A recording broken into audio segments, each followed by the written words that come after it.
O Senhor esteja convosco. Ele está no meio de nós. Proclamação do Evangelho de Jesus Cristo segundo Marcos. Glória a vós, Senhor. Naquele tempo, Jesus e seus discípulos chegaram à outra margem do mar, na região dos Gerazenos. Logo que saiu da barca, um homem possuído por um espírito impuro, saindo de um cemitério, foi ao seu encontro. Esse homem morava no meio dos túmulos e ninguém conseguia amarrá-lo, nem mesmo com correntes. Muitas vezes tinha sido amarrado com algemas e correntes, mas ele arrebentava as correntes e quebrava as algemas. E ninguém era capaz de dominá-lo. Dia e noite ele vagava entre túmulos e pelos montes, gritando e ferindo-se com pedras. Vendo Jesus de longe, o endemoniado correu, caiu de joelhos diante dele e gritou bem alto: Que tens a ver comigo, Jesus, Filho do Deus Altíssimo? Eu te conjuro por Deus, não me atormentes. Com efeito, Jesus lhe dizia: Espírito impuro, sai desse homem. Então Jesus perguntou: Qual é o teu nome? O homem respondeu: Meu nome é Legião, porque somos muitos. E pedia com insistência, para que Jesus não o expulsasse da região. Havia aí perto uma grande manada de porcos, pastando na montanha. O espírito impuro suplicou então: Manda-nos para os porcos, para que entremos neles. Jesus permitiu. Os espíritos impuros saíram do homem e entraram nos porcos.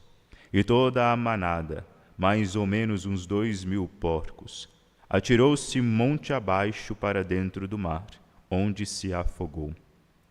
Os homens que guardavam os porcos saíram correndo e espalharam a notícia na cidade e nos campos, e as pessoas foram ver o que havia acontecido.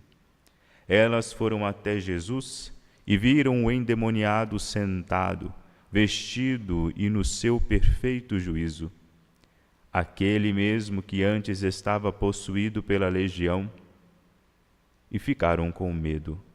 Os que tinham presenciado o fato explicaram-lhe o que havia acontecido com o endemoniado e com os porcos. Então começaram a pedir que Jesus fosse embora da região. Enquanto Jesus estava de novo na barca, o homem que tinha sido endemoniado pediu-lhe que o deixasse ficar com ele. Jesus, porém, não permitiu. Entretanto, lhe disse: Vai para casa, para junto dos teus, e anuncia-lhes tudo o que o Senhor, em sua misericórdia, fez por ti. Então o homem foi embora e começou a pregar na Decápole tudo o que Jesus tinha feito por ele. E todos ficavam admirados. Palavra da salvação. Glória a vós, Senhor. Caríssimos irmãos e irmãs, hoje no Evangelho, em que Jesus retira uma legião de um homem aflito e lança esses mesmos demônios nos porcos, somos um tanto quanto surpreendidos, uma espécie de aparente contrariedade. Que aparente contrariedade é essa? A impressão que se dá é que os demônios, eles possuem alguém ou deixam de possuir porque Deus, porque Cristo permite. Deus que é toda bondade, Deus que é toda misericórdia, Deus que veio aqui para aliviar o peso das costas, tirar o fardo pesado das costas do povo, esse mesmo Deus que vai dizer, vai dar permissão para que os espíritos impuros saiam daquele homem, e certamente é o que deu a permissão para que eles entrassem naquele homem. Em primeiro lugar, é preciso a gente entender como é que funciona, por exemplo, a questão da possessão. Se ela é de fato, o fato de Deus permitir que isso aconteça, se isso é algo ruim de fato, é algo danoso, ou é algo que de algum modo edifica a pessoa na fé. Uma pessoa, quando ela é possuída pelo demônio, ela acaba causando um prejuízo gigantesco para Satanás. Por quê? porque não é raro, não são raras as ocasiões em que o demônio, quando ele possui alguém, diante do padre, diante das orações que ele é feita, diante das provocações que é feito o sacerdote exorcista, o demônio ele é obrigado a confessar a grandeza de nosso Deus. Pela boca de Satanás sai essa profecia. Muitas vezes Cristo é confessado como aquilo que ele é pela boca do demônio, que sabe quem ele é, que teme a sua presença. O próprio fato dele obedecer a Cristo, a Deus, já prova que aquele que o manda, aquele que manda que ele saia de alguém, aquele que manda que ele vá daqui para qualquer outro lugar, tem mais poder do que ele, tem poder sobre ele, é mais poderoso do que ele e não pode ser o príncipe dos demônios, não pode ser Beelzebu que os expulsa, como o próprio Cristo vai dizer quando foi interpelado com essa questão incômoda. Ele vai dizer, um reino que se divide contra si mesmo não subsistirá, ele ruirá, ele cairá, para dizer para nós que aquilo que ele faz, os exorcismos que ele realiza por meio do seu poder, da sua autoridade, auxiliado aqui na sua humanidade pelo Espírito Santo. Quando um demônio possui alguém, o próprio demônio toma um enorme prejuízo, porque ele vai confessar, por meio dessa sua manifestação sobrenatural, ou préternatural, usando um nome mais técnico, por meio dessa manifestação extraordinária, ele vai dizer para aqueles que veem, vai testemunhar quem é nosso Senhor Jesus Cristo, quem é a Santíssima Virgem, quem é São José, mediante o ódio com que ele fica, a raiva que ele sente quando esses santíssimos nomes são pronunciados. Uma pessoa possuída, quem vê, quem presencia uma possessão, tem muito mais razões para crer do que uma pessoa que não possui. É um testemunho da grandeza de Deus, da soberania de Deus e da maldade de Satanás. É o que acontece aqui.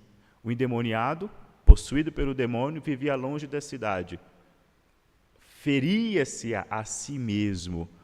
Morava entre os mortos. Sem morrer, vivia entre os defuntos, como se já tivesse morrido, como se ali nele não existisse mais vida. Todo mundo dava testemunho e via que esse homem vivia numa situação difícil. Tentaram amarrá-lo, tentavam algemá-lo, mas nada disso resolvia. Vem Cristo e olha para aquele homem, né? Quando ele olha, o demônio já disse, por que não me incomodes, não é? O que lá eu tenho a ver com isso, né? Ou seja, não vem para cima de mim, eu não estou te incomodando, nem mexi com você, eu nem passei perto de você, me deixa aqui, me deixa em paz. Mas Jesus vai dizer, né? Espírito impuro, sai desse homem. Satanás não queria ser incomodado, mas não tem jeito. Jesus ele veio para isso, né? Para libertar aqueles que estavam cativos. O homem possuído não era mais senhor de si mesmo, ele era senhor do demônio que o possuía. Cristo precisava libertá-lo, né? Para ser justo com a sua missão. Ele vai, sem titubear, já manda. Então aí vem a história, pede permissão para que eles se atirem, né, aos porcos que estavam ali pastando.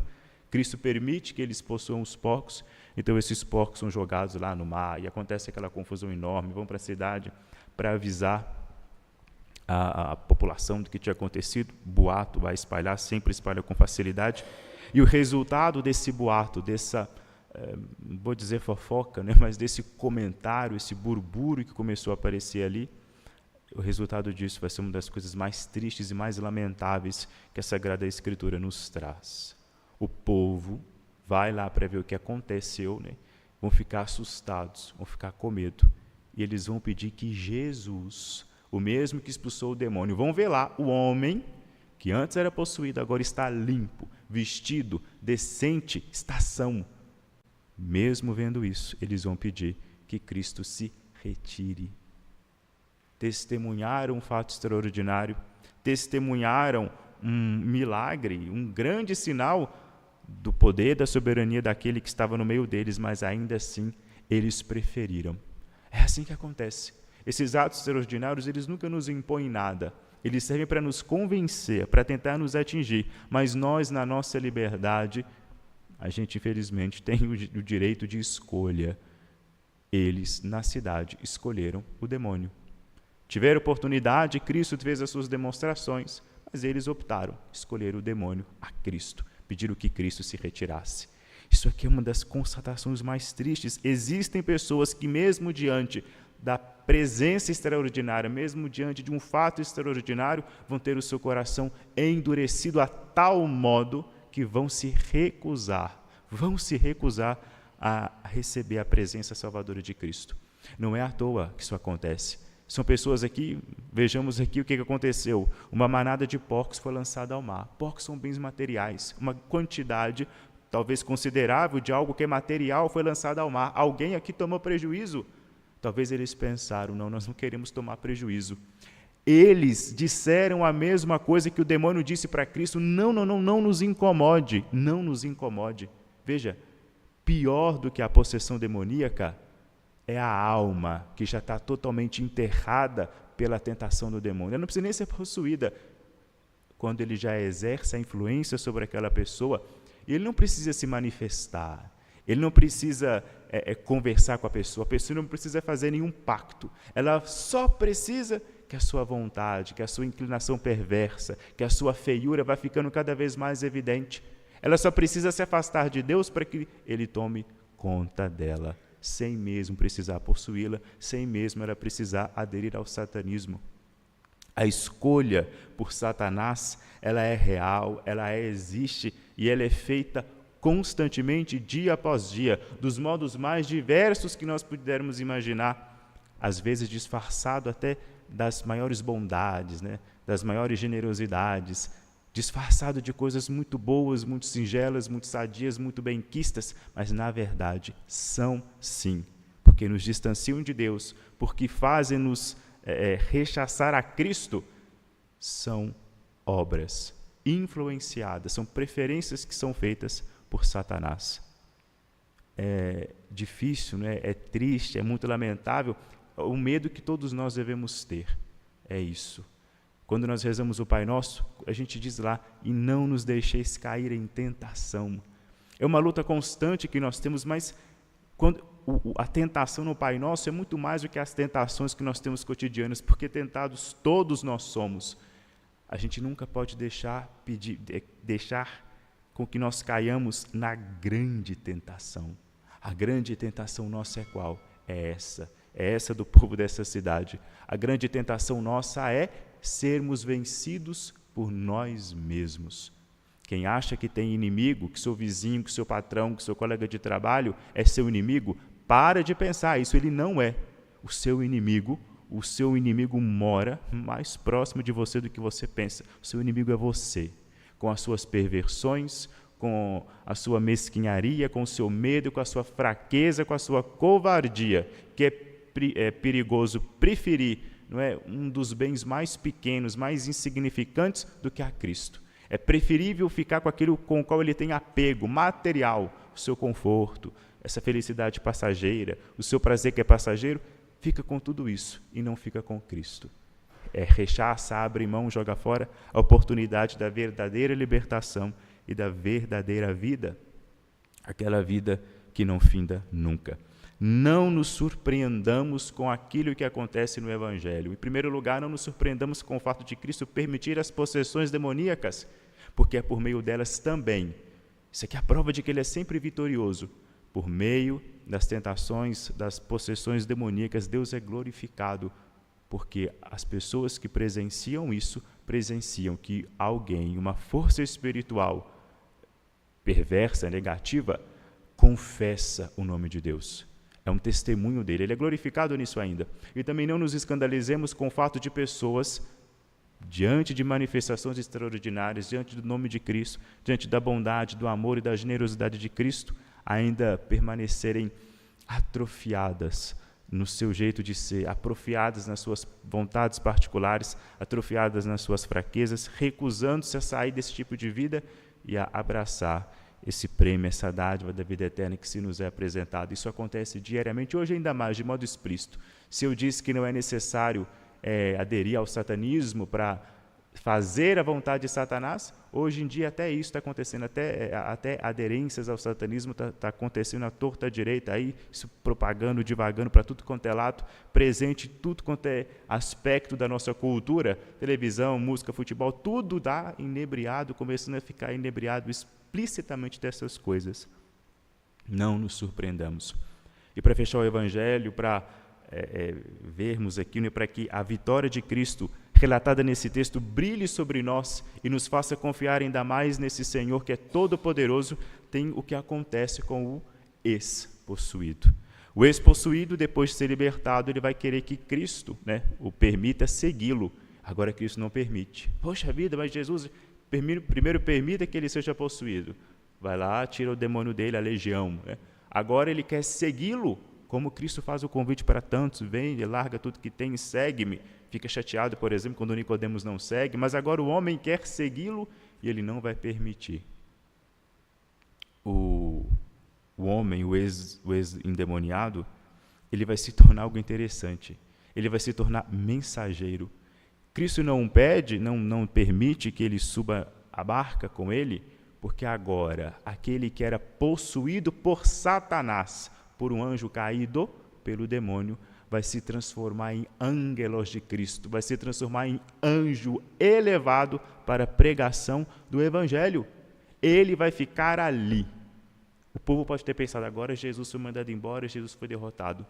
Jesus não foi embora. Jesus vai continuar a sua pregação ali naquele território por meio desse homem, esse ex-endemoniado, que agora carrega em si, carrega no seu corpo, carrega na sua história os efeitos da ação divina. É ele que vai pregar o Evangelho. Vai dizer agora que ele começou a pregar na região e o povo ficava admirado. Todos ficavam admirados com o testemunho desse homem que foi liberto. Aquele que não era nada, aquele que vivia junto com os mortos, aquele que não tinha vida, agora vive uma vida tão generosa, tão abundante, que a vida agora vai transbordar dele para os outros. Os outros que aqui negaram Cristo ainda vão continuar tendo a oportunidade de se reerguer. Ou seja, se você pensar que você não tem condições nenhuma de entrar num caminho religioso, você não tem condição nenhuma de merecer a misericórdia de Deus, etc. De fato, não merece, ninguém merece. Mas isso, por causa de Cristo, o mérito dele não nos faz, não nos impede de alcançá-la. Não se engane pela sua situação, não se deixe enganar pela sua sujeira.